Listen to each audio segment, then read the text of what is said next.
일곱 번째 시간입니다. 말씀 보겠습니다. 갈라디아서 2장 6절에서 10절까지 우리 큰 소리로 다 같이 한번 읽겠습니다. 유명하다는 이들 중에 본래 하나님은 사람의 외모를 취하지 아니하시고 아시나니 저 유명한 이들은 내게 더하여 준 것이 없고 도리어 내가 무할례자에게 복을 전함을 맡기를 베드로가 할례자에게 맡음과 같이 한 것을 보고 8절 베드로에게 역사하사 그를 할례자의 사도로 삼으시니가 또한 내게 역사하사 나를 이방인에게 사도로 삼으셨느니라. 또 내게 주신 은혜를 알므로 기둥같이 여기는 야고보와 게바와 요한과 나와 바나바에게 교제의 악수를 하였으니 이는 우리는 이방인에게로 저희는 할례자에게로 하려 함이라. 다만 우리에게 가난한 자들 생각하는 것을 부탁하였으니 이것을 나도 본래 힘써 행하노라. 이제 갈라디아서에 들어와서 바울의 그 갈라디아서를 전하는 목적은 뚜렷하죠.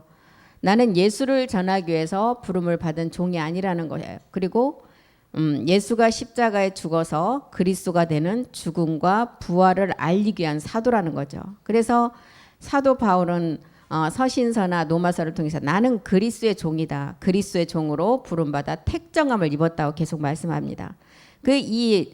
십자가에 죽어 그리스도가 되는 죽음과 부활을 알리기 위한 사도 이것은 바로 그것이 복음인데 그리스도가 복음이고 이것은 아들의 복음이라는 거예요. 그래서 이 복음 자체가 진리라는 거죠.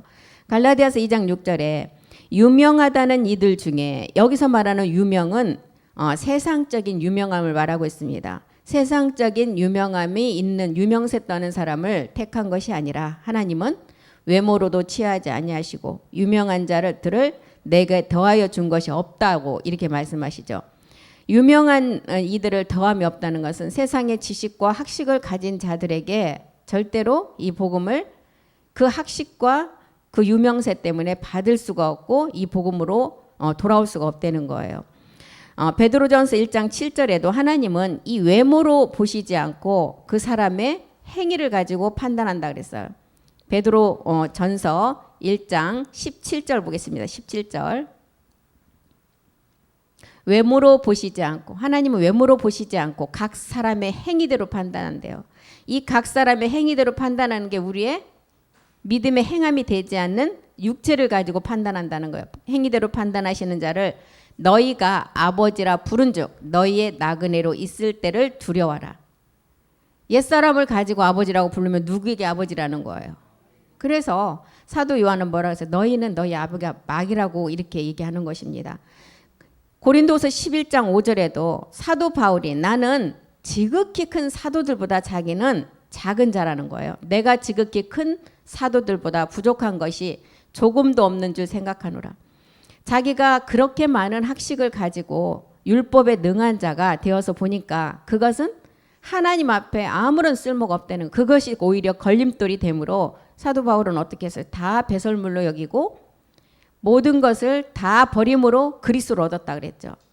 그래서 고린도후서 5장 16절에 보면 이제부터는 어떤 사람이든 이제 육체로는 알지 않겠다는 거예요. 우리가 이제부터는 아무 사람도 육체대로 알지 아니하노라. 비록 우리가 그리스도도 육체대로 알았으나 이제부터는 그리스도가 육체로 아는 것이 아니라 그리스도는 영이라는 거예요. 영.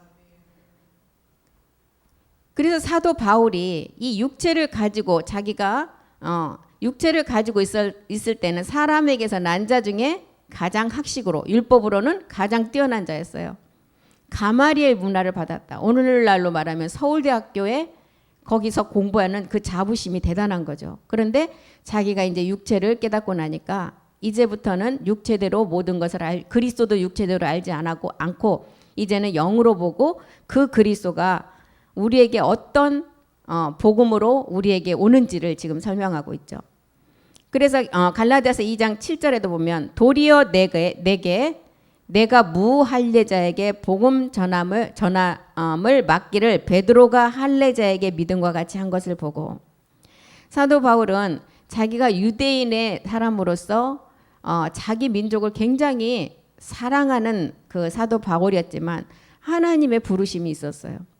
먼저는 이방인에게 먼저 그 아들을 전하고 그 복음을 전함으로 자기 속에 기쁨이 충만해서 그 다음 단계가 유대의 구원이라는 것을 알았다는 거죠.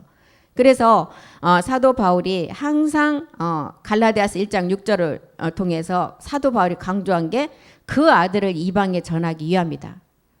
갈라디아서 1장 6절 그리스도의 은혜로 너희를 부르신 이를 이같이 속히 떠나 다른 복음 쫓는 것을 너희가 이상히 여기는데 그것은 아니다. 자기는 그 아들을 이방에 전하고 그를 전함으로 자기 속에 기쁨이 충만해서 마지막 이제 그 자기 민족이 구원받는 것을 알았다는 거예요.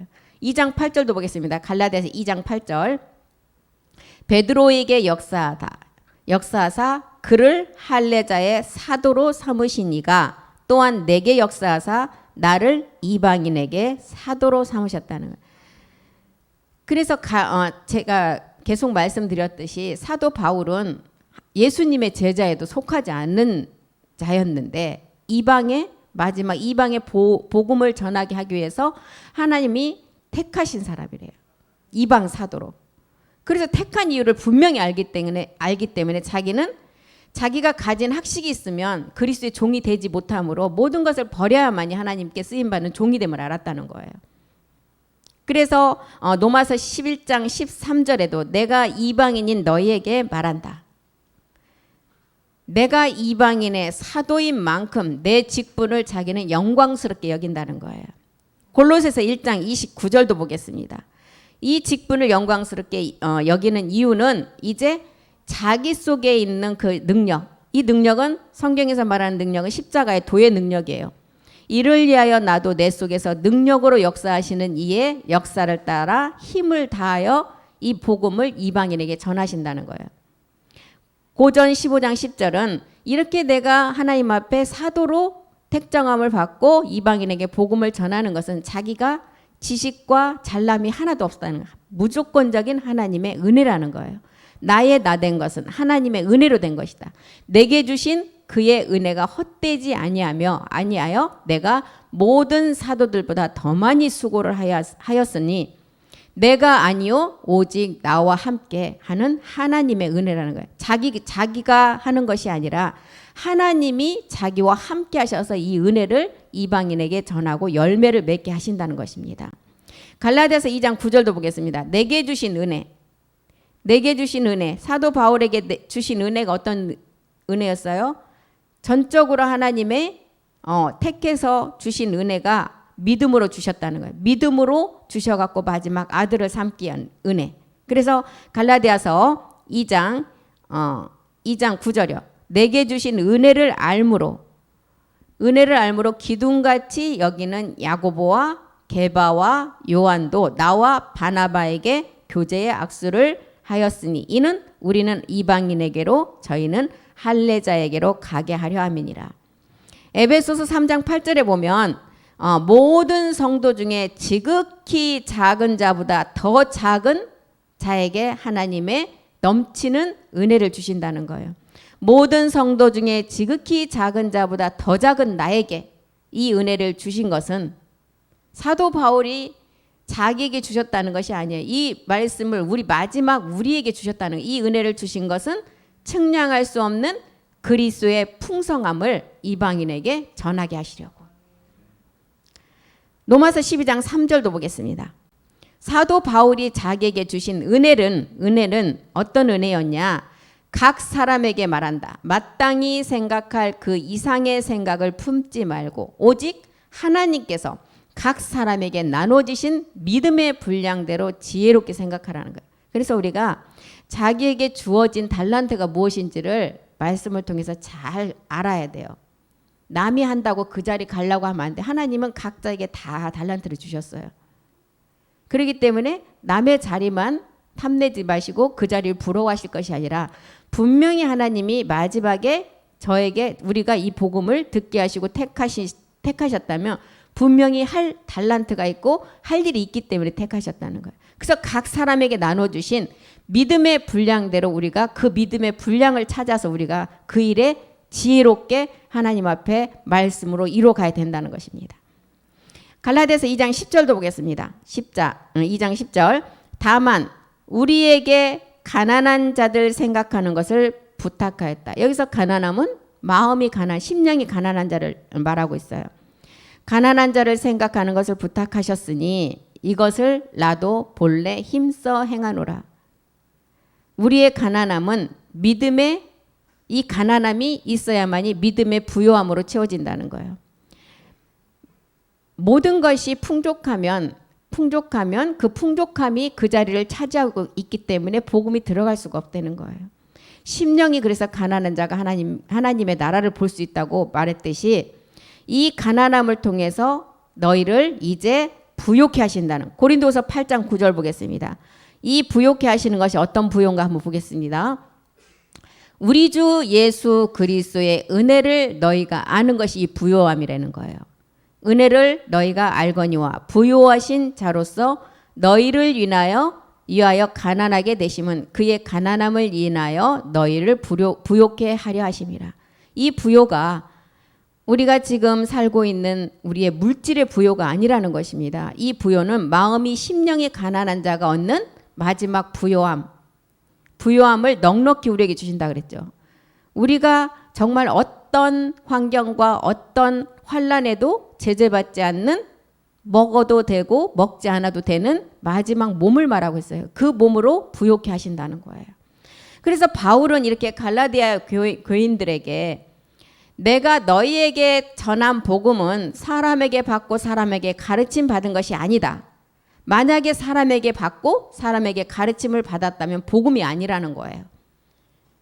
우리 주님의 법칙을 보면 꼭 세상과는 반대로 가고 있어요.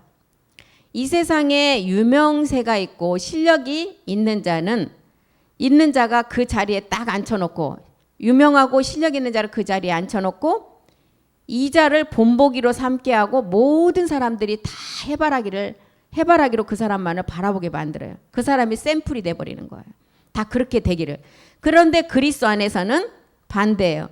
하나님은 약한 자, 가난한 자, 없는 자, 이런 자를 들어 쓰심으로 있는 자를 부끄럽게 하고 없는 자를 또한 이런 말씀을 통해서 부유하게 하신다는 거예요. 고린도전서 1장 27절 보겠습니다. 하나님의 법칙은 세상과 반대로 간다는 거예요. 하나님께서 세상에 미련한 것들을 택하사, 이 미련함은 어떤 거예요?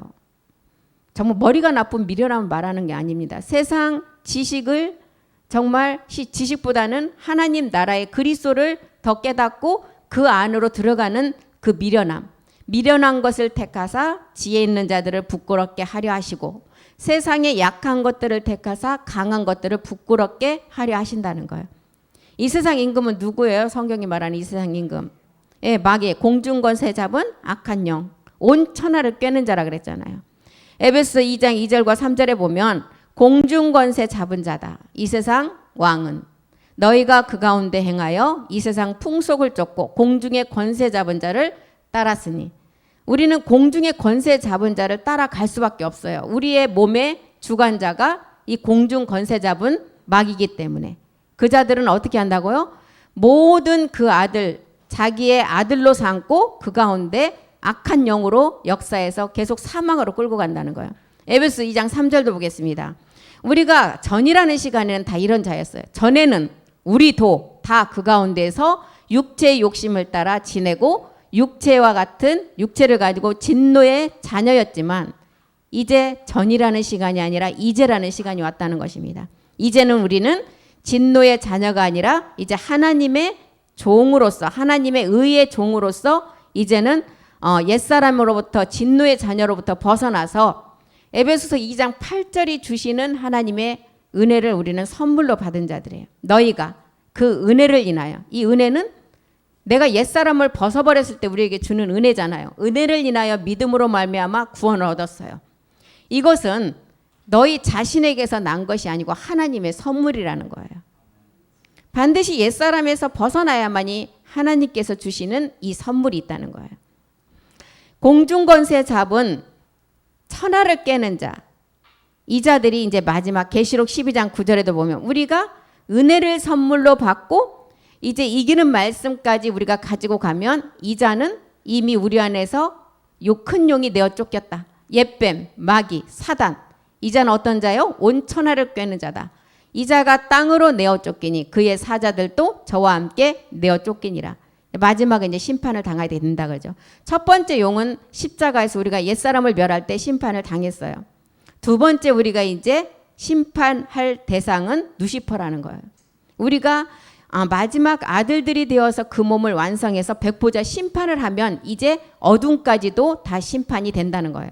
그래서 세상에 있는 모든 것은 요한일서 2장 16절에 말하는 대로 하나님께 속한 것이 아니라 다 마귀로부터 온 것이라고 말씀하죠.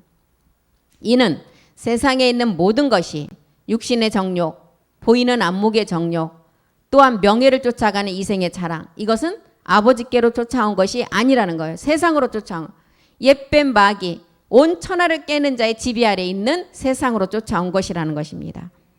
이런 자들을 가인과 아벨을 통해서도 가인에서 우리는 반드시 아벨로 나가야 돼요.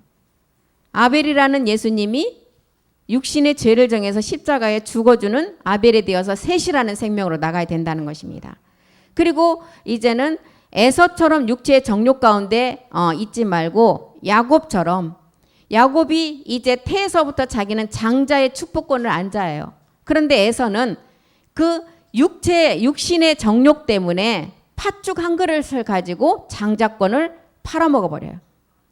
그래서 하나님은 그것을 마지막 끝을 보시고 에서는 미워하고 야곱은 사랑했다는 것을 기록했습니다. 옛사람에게 잡혀서 팥죽 한 그릇에 그 장자권을 다 팔아먹어. 이 장자권은 어떤 장자권? 우리가 그 장자권으로부터 구원받는 마지막 하나님의 약속을 이뤄줄 우리의 몸의 비밀이었어요. 이것을 에서는 이제 팔아버렸다는 거예요. 갈라디아서 5장 17절에도 보면 육체의 소욕은 영을 거스린다는 거예요. 갈라디아서 5장 17절. 육체의 소욕은 영을 거스리고 영의 소욕은 육체를 거스린다. 극과 극이에요. 극과 극. 그래서 너희의 원하는 것을 하지 못하게 한다는 거예요. 서로 대적한다는 둘이. 그래서 하나님은 빛이고 하나님은 선이고 의라 그랬어요. 그런데 마귀는 이 의가 된 자가 마지막 하나님의 자녀가 되어서 천국을 소유할 수가 있는데 마귀는 어둠이고 또한 악이고 이 영을 대적하는 마귀는 불의 때문에 마귀의 자녀로서 마지막은 사망이라는 거예요. 하나님의 빛을 알고 하나님의 선을 아는 자는 선을 아는 자가 하나님의 의에 거하는 사람이 되어서 하나님의 자녀로 천국을 소유하게 되지만 이 마귀가 어둠도 깨닫지 못하고 악이라는 것도 깨닫지 못하고 마지막 이 불의 때문에 하나님 앞에 심판받은 대표적인 우리에게 가르쳐주는 것이 뭐였어요? 누시퍼였잖아요. 이 불의 때문에 하나님이 모든 것을 다 기름 부음까지 계명성이라는 칭호까지도 줬지만 이 불의를 범함으로 누시퍼 또한 타락하게 된다는 거죠. 그래서 이 불의 때문에 마귀의 자녀가 되어서 이 악과 이제 이 어둠 가운데 있는 자는 사망으로 갈 수밖에 없다는 것입니다. 그래서 사도 바울은 너희의 부르심을 보라. 에베소서 4장 4절에 부르심을 왜 보라는 거예요? 한 소망 안에서 우리를 불렀다는 거예요. 몸도 하나 영도 하나 너희가 부르심의 한 소망 안에서 우리는 부르심을 입은 자들이라는 거예요. 영어 예배 때 우리 샘 선교사가 말씀을 전했듯이 우리는 에베소서 1장 4절에 보니까 다 그리스도 안에서 택한 자들이었어요. 그리고 아들로 삼기 위함이었어요. 이 택함이 하나님이 너는 처음부터 내가 택해서 한 게 절대 아니라는 거예요. 하나님은 전지전능하신 분이기 때문에 그분이 딱 처음에 봤을 때 마지막 끝도 보신다는 거예요. 그래서 그때 끝을 보시고 그리스도 안에서 택한 것이지 너는 내가 택했어 하고 딱 정한 건 아니라는 것입니다. 보고 택했다는 거예요. 보고.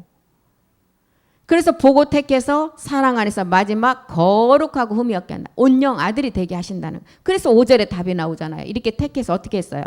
그 기쁘신 뜻대로 우리를 예정하사 예수 그리스도로 말미암아 자기의 아들들이 되게 하시려고 이렇게 택했다는 것입니다. 그래서 에베소서 4장 4절에 사도 바울이 너희를 불렀다. 한 소망 안에서 불렀다는 거예요. 그리고 부르심에 합당한 자로 부르셨다는 거예요. 데살로니가 후서 1장 11절 보겠습니다. 이렇게 소망 안에서 부르셨고 부르심에 합당한 자. 우리도 항상 너희를 위하여 기도함은 우리 하나님이 너희를 그 부르심에 합당한 자로 여기시고 모든 선을 기뻐함과 믿음의 역사를 능력으로 이루게 하시려고. 한 소망 안에서 우리를 불러서 부르심에 합당한 자로 부르신 이유가 왜 불렀다고요? 모든 선을 기뻐함과 믿음의 역사를 능력으로 이루게 하시려고. 첫 번째 이 능력은 십자가의 도의 능력이었죠. 두 번째는 이제 옛사람을 멸한 자가 마지막 하나님의 약속을 이루게 하시려고 우리를 불렀다는 거예요. 그리고 이제 불러서 어떻게 해요? 데살로니가 후서 2장 14절에 보니까 불러서 마지막 하나님의 자녀로 삼겠다는 거예요. 이를 인하여 우리 복음으로 너희를 부르사 우리 주 예수 그리스도의 영광을 얻게 한다. 멜기세덱 주의 마지막 그 영광, 몸을 얻게 하시려고 불렀다는 것입니다. 이렇게 우리를 하나님이 체계적으로 부르셨어요. 막무가내로 부르신 게 아니라는 거예요. 이런 말씀을 가지고 우리를 부르셨다는 것입니다. 모세를 부를 때도 모세는 어떤 자였어요? 왕자로 일단은 그 물에서 바구니 안에서 건진받을 때 어디에 들어갔어요? 왕자로 불러서 그 집에서 컸어요. 왕자로 모세를 그가 왕자지만 모세를 어느 때에 가서 하나님이 마지막 택했어요. 모세가 가장 힘이 없고 가장 이제 목동으로 만들어서 모세가 고백한 말이 뭐였죠? 나는 입이 뻣뻣해서 말도 못하는 종인데 하나님 왜 저를 어떻게 쓰시렵니까? 이때 이런 고백을 했을 때 하나님이 모세를 몇 살에 불렀어요? 40에 불러서 120대 가장 초롱초롱했대요. 그래서 어느 날 저는 이제 이 말씀을 보면서 뭘 생각했냐면 우리 젊은 세대들이 커가는 만큼 우리는 늙어가잖아요. 근데 또 어떤 우리 샘 선교사가 어디서 보고 그러더라고요. 우리의 세포는 가장 짧게는 일주일 만에 재생이 되고 7년이 되면 완전히 새로운 세포로 재생이 된대요. 여기에 희망을 가진가 늙었다는 게 절대로 슬픔이 아니더라고요. 완전히 새로운 세포로 이제 재생이 되면 기계는 시간이 지날수록 마모가 되지만 사람의 세포는 그렇지 않대요. 그래서 땅을 보면 알잖아요. 아무리 메마른 땅도 갈아엎어서 기경을 하고 다시 씨를 심으면 새 열매가 또 나와요. 우리 몸이 사람 땅하고 똑같잖아요. 우리의 소재니까. 그래서 절대로 지금 여기 계시는 말씀 듣고 계시는 분 대부분 우리 목사님들 그 평균 연령도 보시면 65세 이상이에요. 평균 연령이 다. 그러면 세상에서는 받아주지도 않는 나이들이에요. 그렇지만 이 그리스도 안에서 마지막 복음 말씀을 듣는 가운데서는 모세를 120세에 가장 총총하게 썼다니까요. 40에 불러서 그동안 훈련시켜서. 그러면 우리는 모세는 40에 불렀지만 우리는 지금 열심히 지금 말씀을 향해서 나가잖아요. 120세는 정말 청년들이 되어서 더 많은 모세보다 더 많은 일을 할 것입니다. 그래서 모세도 그때 이렇게 자기가 가장 힘이 없을 때 나는 입이 뻣뻣해서 말할 줄도 몰라요 하고 하나님께 고백했을 때 이때 하나님이 불렀다는 거예요. 요셉도 하나님의 그 아버지 사랑을 가장 많이 받고 태어난 아들이었잖아요. 그래서 채색 옷까지 입혔어요. 그런데 형제들에게 배신을 당하고 요셉이 마지막 어디에까지 가요? 감옥까지 갔었어요. 그때 감옥에 갔을 때 하나님이 그때 불러서 쓰신다는 거예요. 우리가 이 진리의 말씀을 듣고 진리 안에 있을 때 세상의 화령 가운데 또한 세상의 유명세 가운데 있을 때는 절대 하나님은 부를 수가 없어요.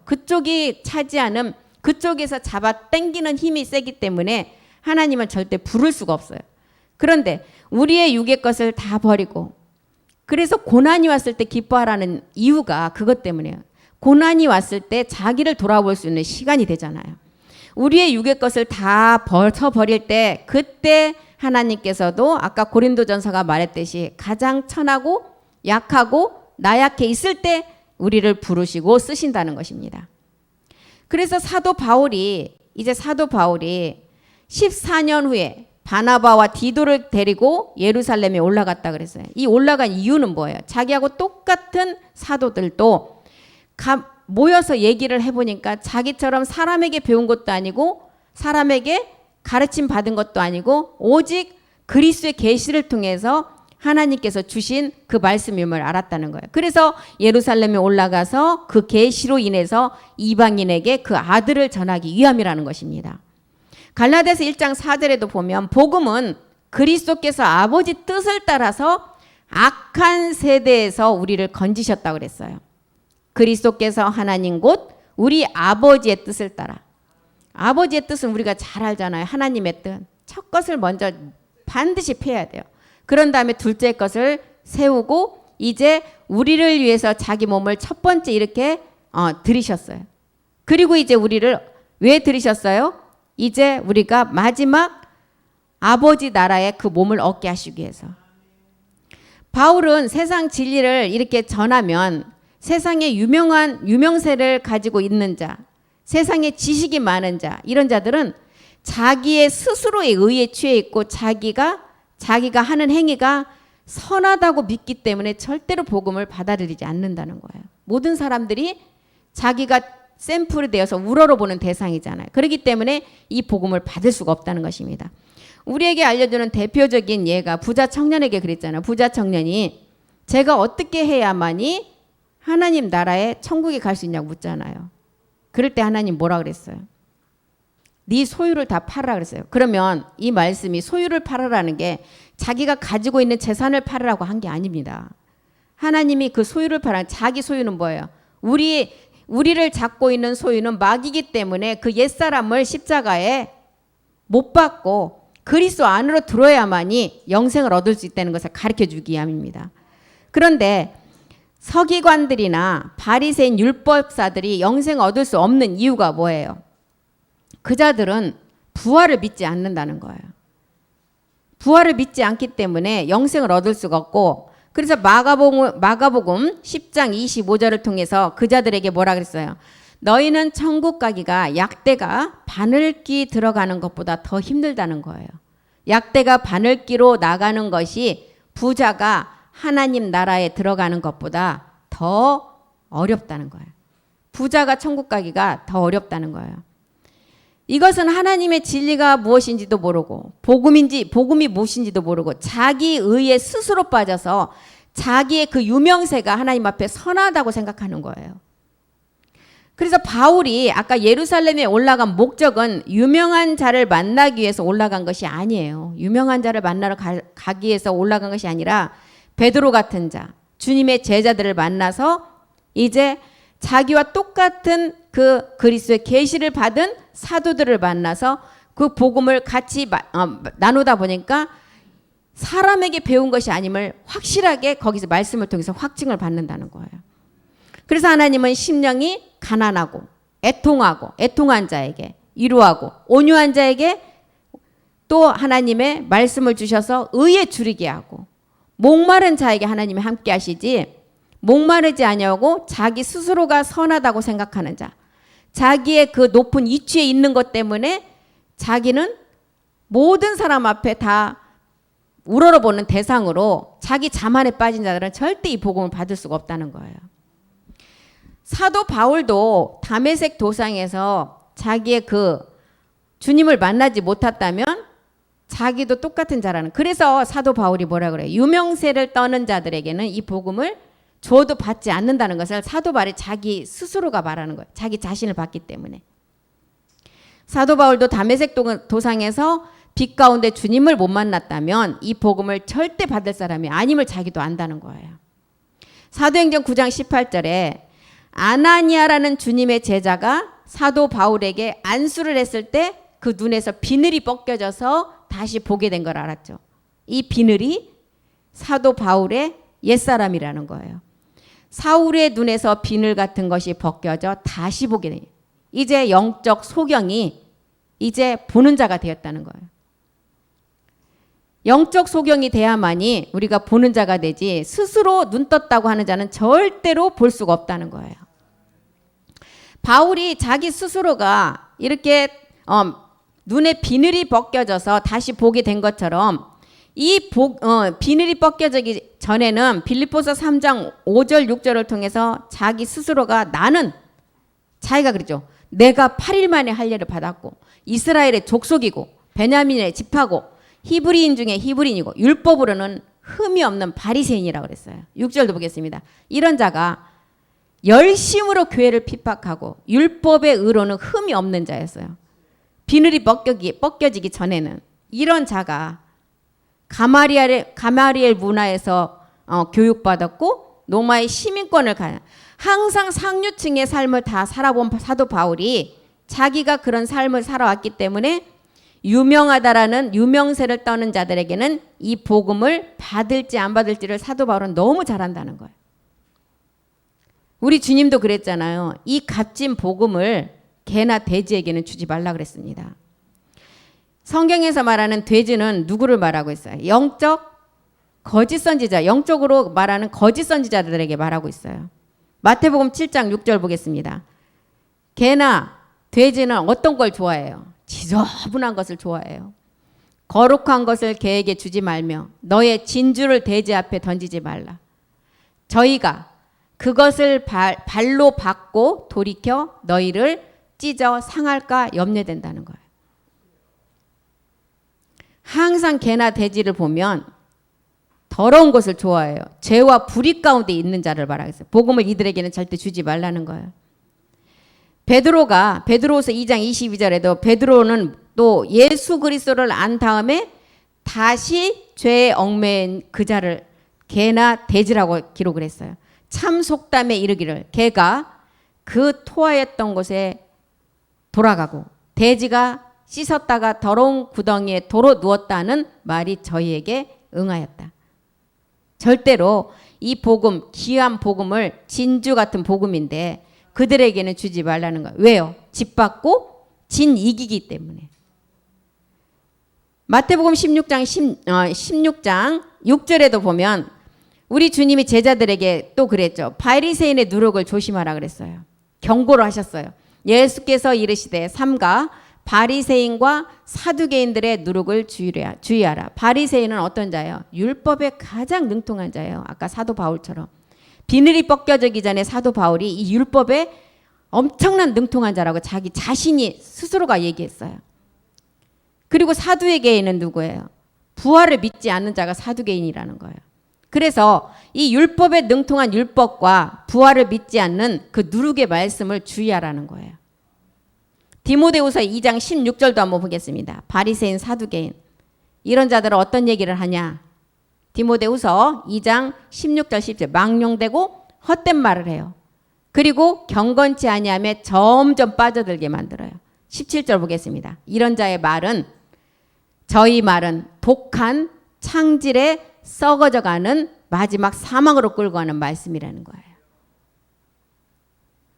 마태복음 16장 11절도 보겠습니다. 마태복음 16장 11절 어찌 내 말한 것이 떡의 관함이 아닌 줄을 깨닫지 못하느냐. 이 떡은 어떤 말씀이에요?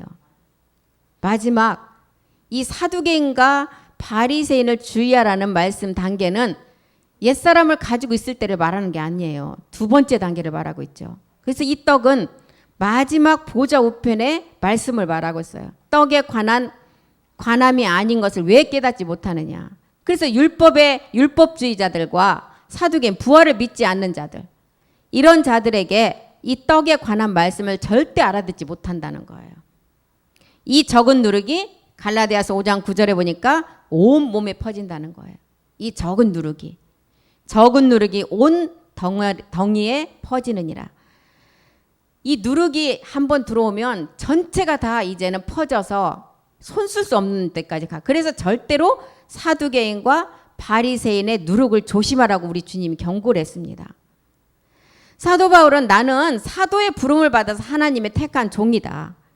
그래서 이 복음은 로마서 1장 2절에도 이 복음은 선지자들로 말미암아 아들에 관해서 성경에 미리 약속하신 말씀이라는 거예요. 이 복음은 하나님이 선지자들로 말미암아 그의 아들에 관하여 성경에 미리 약속하신 것이다. 믿음의 선진들을 통해서는 성경을 통해서 예수가 그리스도심을 기록했고 전파했어요. 그런데 마지막 우리가 듣는 멜기세덱의 말씀은 주의 책의 내용으로 멜기세덱이 어디에 기록했다 그랬어요? 예, 우리 몸에 실제로 말씀을 가지고 기록했다는 거예요. 그 아들에 관한 내용이라는 것입니다. 바울이 내가 왜 사도로 부르심을 받았느냐? 하나님의 복음 때문에 택정함을 입었다. 택정함 입은 이유는 이 아들을 전하게 하기 위해서. 그래서 이 복음은 하나님의 아들에 관한 내용인데 그 내용은 죽은 자 가운데서 부활하여 이제 마지막 아들이 된다는 복음의 내용이라는 것입니다. 로마서 1장 9절에도 내가 그의 아들의 복음 안에서 이제 내 심령으로 하나님을 섬기라고 말하고 있어요. 내가 그의 아들의 복음 안에서 내 심령으로 섬기는 하나님이 나의 증인이 되시거니와 항상 내 기도에 쉬지 않고 너희를 위해서 기도하신다는 거예요. 아들의 복음 안에서 심령으로 마음으로 영으로 섬기는 하나님이 우리와 함께 하셔서 마지막 우리가 이제 이 말씀을 가지고 모든 사람 앞에 증인이 돼야 되는 것입니다. 그래서 사도 바울은 로마서 1장 16절에 나는 이 복음을 부끄러워하지 않는다는 거예요. 내가 복음을 부끄러워하지 아니하노니 이 복음은 모든 믿는 자에게 구원을 주시는 하나님의 능력이라는 거예요. 모든 자에게 구원을 주시는 하나님의 능력. 헬라인이나 유대인이나 다 똑같이 주시는 능력이라는 것입니다.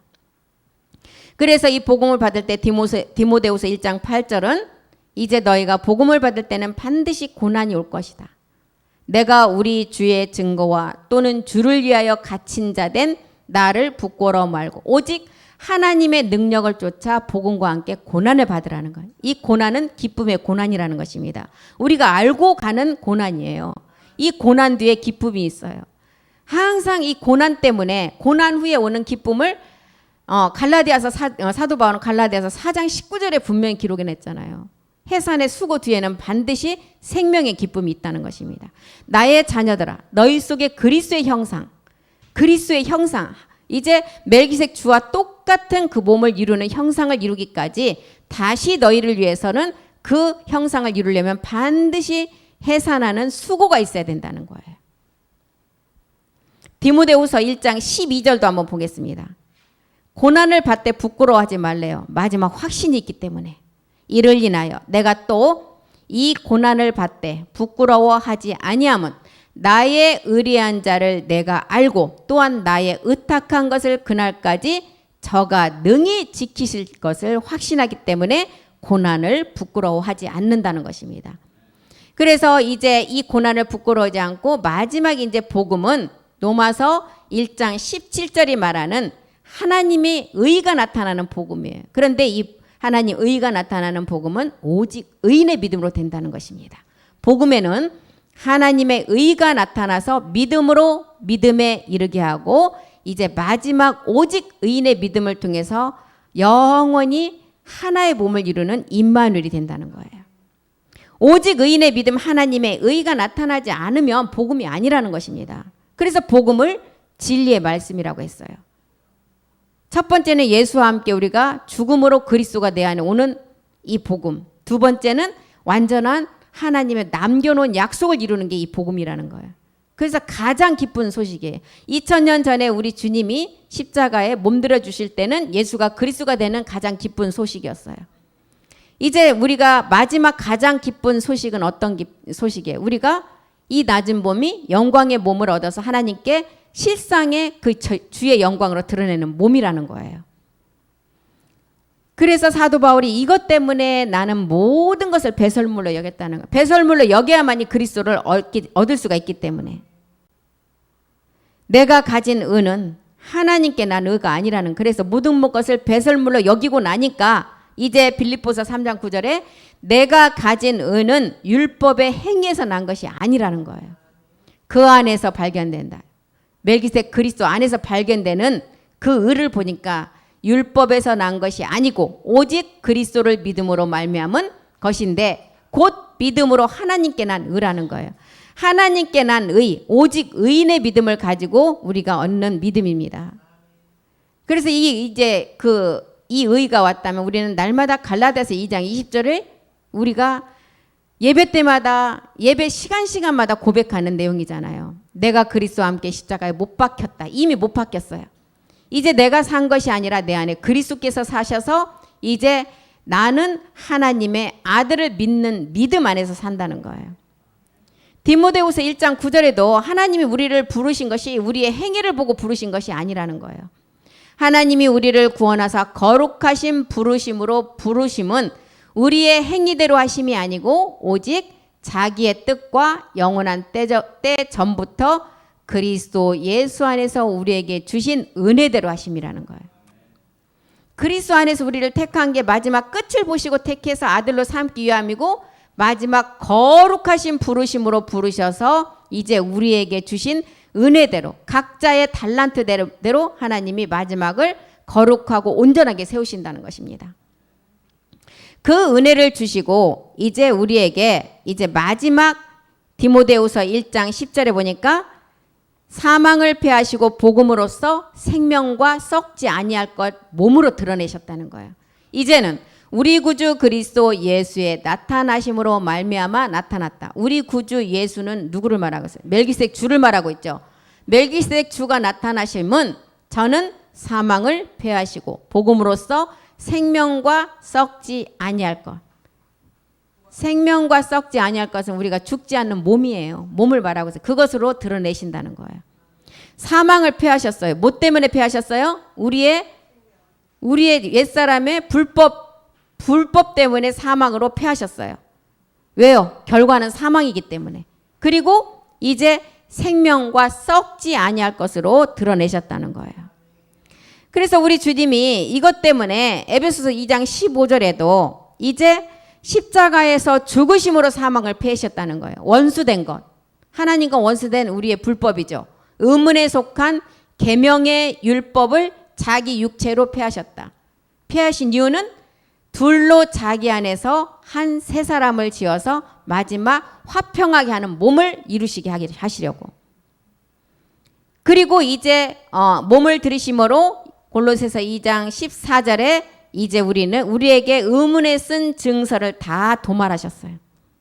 맹세 보증으로 이제는 우리를 확증하는 도장까지 찍으셨다는 거예요. 우리를 거스리고 우리를 대적하는 의문에 쓴 증서를 도말하시고 제하여 버리사 십자가에서 못 박으셨다. 그래서 이게 이제 우리가 사도 바울이 이 복음이 우리를 구원한다. 이 복음은 영원 때 전부터 이제 그리스도 예수 안에 감추었다가 십자가의 도를 드러내고 이제는 실상의 멜기세덱 주의 몸을 이제 이루는 것은 감추지 않고 다 실상으로 보여주기 때문에 이제는 감추지 않고 드러낸다는 거예요. 그래서 감추었던 것을 디모데후서 1장 10절에 어떻게 드러냈어요? 생명과 썩지 아니할 것으로 드러내셨다는 거예요. 사망을 몸으로 패하시고 복음으로써 생명과 썩지 아니할 것으로 드러내셨다는 거예요. 예수 그리스도가 오시기 전에는 이 복음이 없었어요.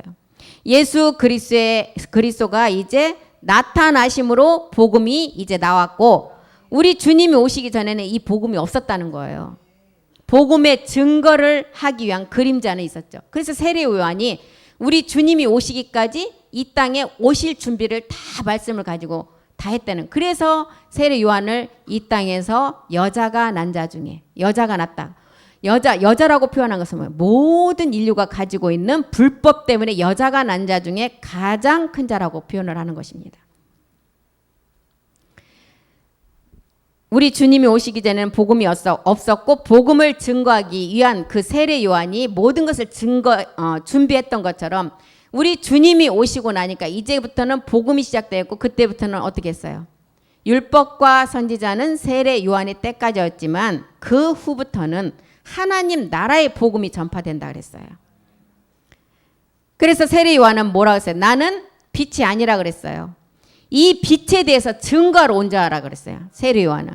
모든 율법과 선지자들이 증거하는 자가 예수 그리스도인데 그 예수 그리스도를 증거하기 위한 모든 준비를 세례 요한이 이 땅에서 했다는 거예요. 그래서 율법과 선지자까지는 세례 요한일 때까지라는 거예요. 복음은 아들 안에만 있다는 것입니다. 그래서 복음은 십자가의 죽음과 부활 안에만 있다는 거예요.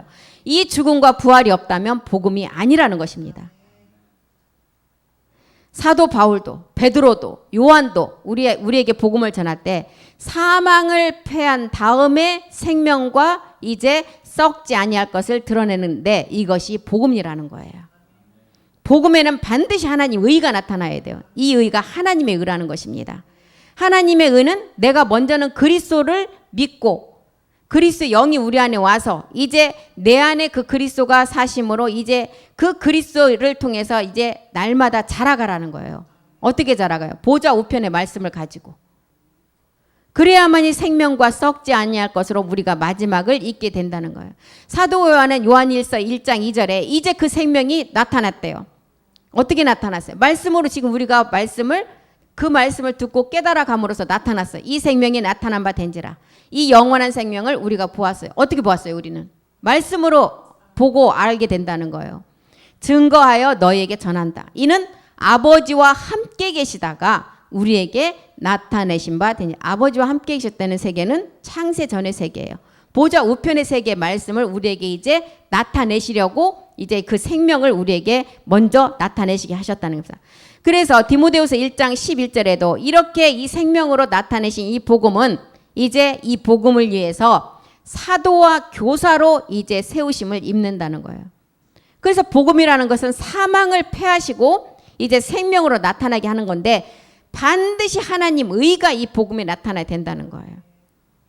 그래서 이 의는 죽은 자 가운데 부활하여 하나님의 아들임을 우리가 그리스도의 영을 통해서 깨닫게 되고 이제 그것이 복음인데 골로새서 2장 3절에도 보니까 이 안에 그리스도 안에 멜기세덱 주 안에 지혜와 지식이 다 감추인 보화가 들어있다는 거예요. 제가 지난번에 말씀드렸잖아요. 지혜는 뭐였어요?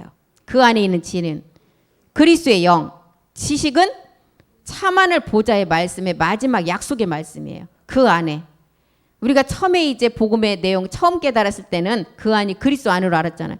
그리스도 안에 지혜와 지식의 모든 보화가 감추져 있었는데 우리가 이제 말씀의 폭이 넓어지고 깨달아지는 폭이 넓어지다 보니까 지혜는 그리스도의 영이었고 지식의 모든 보화는 참하늘 보좌의 말씀을 통해서 얻는 약속의 몸이라는 것을 알게 되는 것입니다.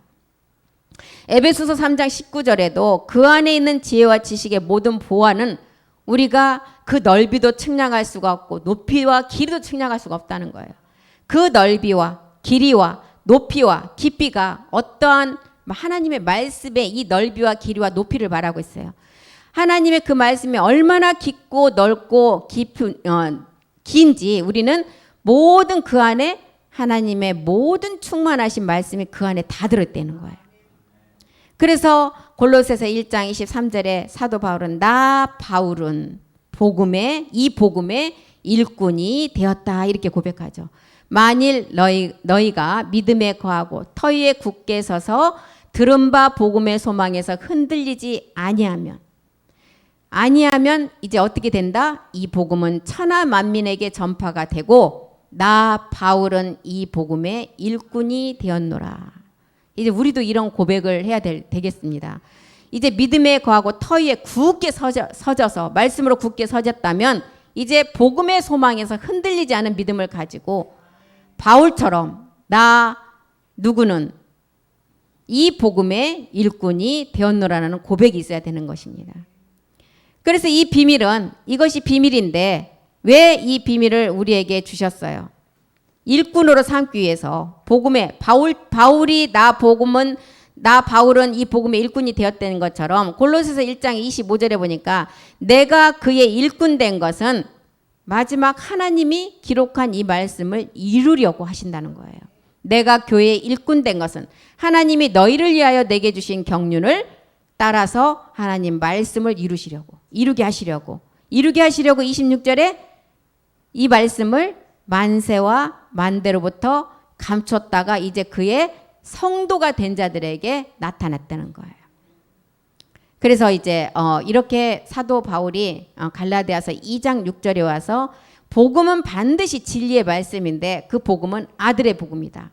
그리고 이 아들의 복음은 반드시 마지막은 이제 생명과 썩지 아니할 것으로 나타내야 된다는 것입니다. 이것이 열매라는 거예요. 이 열매 때문에 사도 바울이 이방 사도로 택정한 하나님의 사도로 부르심을 받아서 이 복음을 지금 마지막 전하고 있다는 것입니다. 그래서 오늘 여기까지 하고 오늘은 마치겠습니다. 기도하겠습니다. 살아계신 하나님 고맙고 감사드립니다. 악한 사단 마귀는 하나님의 자녀들이 이 복음을 받지 못하도록 수단과 방법을 가리지 않고 방해를 하고 있습니다. 마귀 또한 자신들의 심판의 날을 알고 있기 때문에 그날이 점점 다가오므로 음녀와 짐승들은 발빠르게 자녀들 또한 자기 수하에 넣기 위해서 마지막 수단과 방법을 가리지 않고 방해하는 것입니다. 우리 주님께서는 때가 되었다고 하셨습니다. 낫을 휘둘러서 거두어 추수할 때가 됐지만 마지막 그 추수의 일꾼들이 아직은 부족하다고 말씀하십니다. 이제는 우리가 성경에서 말하는 이제 사람의 지식을 따라 그리스도를 쫓음이 아닌 그 모든 말씀에 따라가는 것이 아닌 그리스도 안에서 우리가 새로운 피조물이 되어서 마지막이 가까웠고 하나님 나라의 말씀을 가지고 우리는 마지막을 준비해야 될 것입니다. 음녀 바벨론이 짐승의 등에 타서 이제는 교회까지 들어와서 비상한 말을 가지고 내가 하나님이라고 속이는 마지막 시대가 올 것입니다. 우리 또한 이 마지막 우리가 얻을 그 부활의 몸의 말씀이 없으면 누구라 할지라도 이것에 다 속아서 마지막은 그들의 밥이 되고 말 것입니다. 노아 때처럼 무릇 심판 전에 복음을 듣고 반석 위에 집을 짓는 것을 대비한 것처럼 우리 또한 마지막 이 복음의 말씀을 듣고 반석 위에 세워지는 마지막 몸된 성전을 온전히 이루어야 될 것입니다. 오늘 또 살아계신 하나님이 우리 안에 계신 말씀을 통해서 이루어 가실 것을 믿고 감사드립니다. 주께서 하실 줄 믿고 감사드리며 모든 말씀 우리 주 예수 그리스도의 이름으로 기도드립니다. 아멘. 수고하셨습니다.